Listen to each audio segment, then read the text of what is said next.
आप लोगों का स्वागत करने के लिए लगभग 7-8 महीने बाद हाँ, ये और एक अच्छी अपॉर्चुनिटी हमें मिली है आज स्वागत करने के लिए, जो आपके साथ शेयर किया जाए, तो उसी बारे में आप लोगों को बुलाया गया है। तो सर्वप्रथम मैं अपने honourable adviser Shri doctor Lakshman Prasad ji से निवेदन करूंगा कि वो आप लोगों का 2 शब्द कहकर स्वागत करें, उसके बाद फिर कार्यक्रम को आगे बढ़ाएंगे। नहीं, मुझे भी बहुत खुशी है आप लोगों का यहाँ स्वागत करने के लिए, और एक खास ओकेशन है इसमें कि आपको बुलाया गया है। तो बहुत बहुत धन्यवाद कि आप लोगों ने हमारी रिक्वेस्ट को वैल्यू दी और आप इधर आए। मैं डॉक्टर बीसी शर्मा जी से रिक्वेस्ट करूँगा कि वो डिटेल थोड़ा सा बताएं कि किस तरीके से ये प्रोसेस हुई और क्या हमारी achievement. Doctor BC Sharma. Thank you sir. सर्वप्रथम आप सभी का आज की इस प्रेस कॉन्फ्रेंस में स्वागत है। जैसा कि अभी डॉक्टर लक्ष्मण प्रसाद सर ने कहा कि आज एक विशेष ओकेजन है, बिकॉज किसी भी संस्था को बढ़ने के लिए उसकी क्वालिटी बहुत इंपॉर्टेंट होती है, एंड जो क्वालिटी पैरामीटर्स होते हैं अगर आप उनके ऊपर आपको आइडेंटिफाई किया जाए तो वो एक उस संस्था के लिए, उसके फैकल्टी के लिए, उसके स्टूडेंट्स के लिए बहुत ही गर्व का विषय होता है। इसी संदर्भ में आज की ये प्रेस कॉन्फ्रेंस है।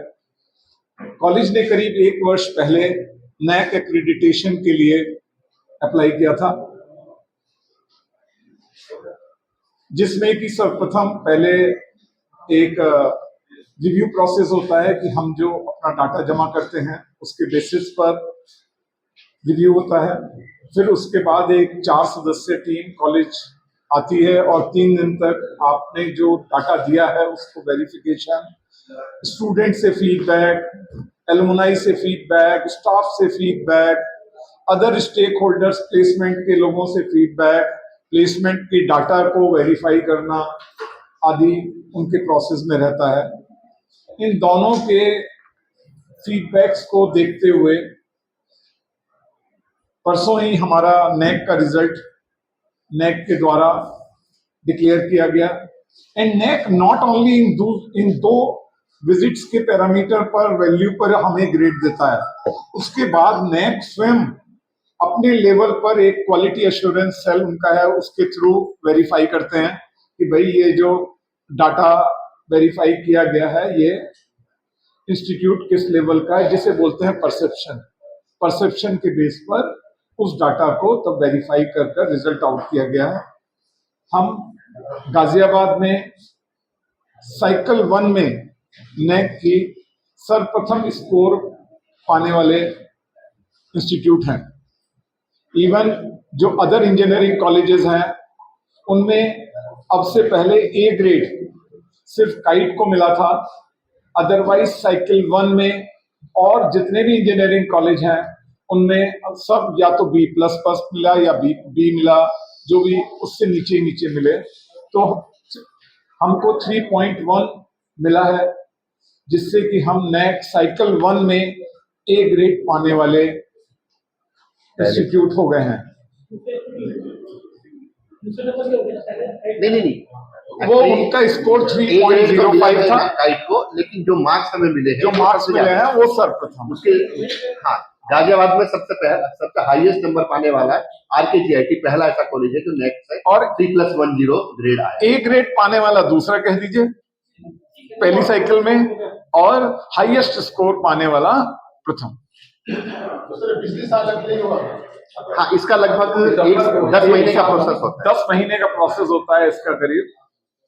मैंने कहा ना, पहले हम डाटा जमा करते हैं, फिर उसकी वेरिफिकेशन होती है, फिर उसके बाद फिर वो एक दूसरी विजिट के लिए पैसा जमा करना पड़ता है, तब वो विजिट होती है, फिर वो अपनी रिपोर्ट जमा करते हैं, फिर वो नैक के अंदर इंटरनल क्वालिटी एश्योरेंस होती है, उसके बाद उनकी एक कमेटी लगती है और उसके बाद रिजल्ट्स डिक्लेयर किए जाते हैं। सारा प्रोसेस में 9 से 10 महीना लग जाता है। तो ये हमारे लिए ए ग्रेड पाने का सबसे बड़ा जो एडवांटेज है वो छात्रों को होता है। आपको पता ही है कि Bihar government and other state governments placement की जितनी भी कंपनियां हैं वो लोग नैक एजेंसी के ग्रेडिंग्स को बहुत महत्व देती हैं, इसलिए कॉलेज इस रैंकिंग पर गया और ए ग्रेड पाने से हमारे सभी बिहार के जितने स्टूडेंट्स हमारे यहाँ पढ़ते हैं, नॉर्थ ईस्ट के बच्चे पढ़ते हैं, इन सबको स्कॉलरशिप्स लेने में, लोन लेने में बहुत सुविधा होगी, प्लेसमेंट पाने में बहुत सुविधा होगी कि जो कंपनीज हो सकता है कि हम नहीं ला पा रहे थे, वो कंपनी अब हमारे यहाँ प्राथमिकता के तौर पर आएगी।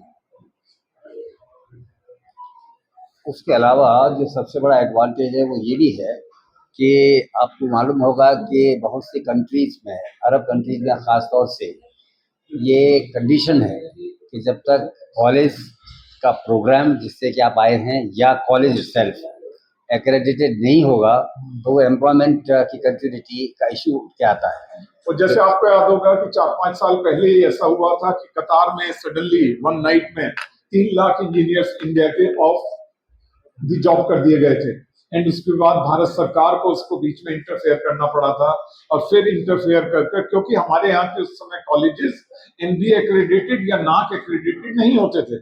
रीजन एनबीए एक्रेडिटेड उस समय इंजीनियरिंग कॉलेज को चलता था।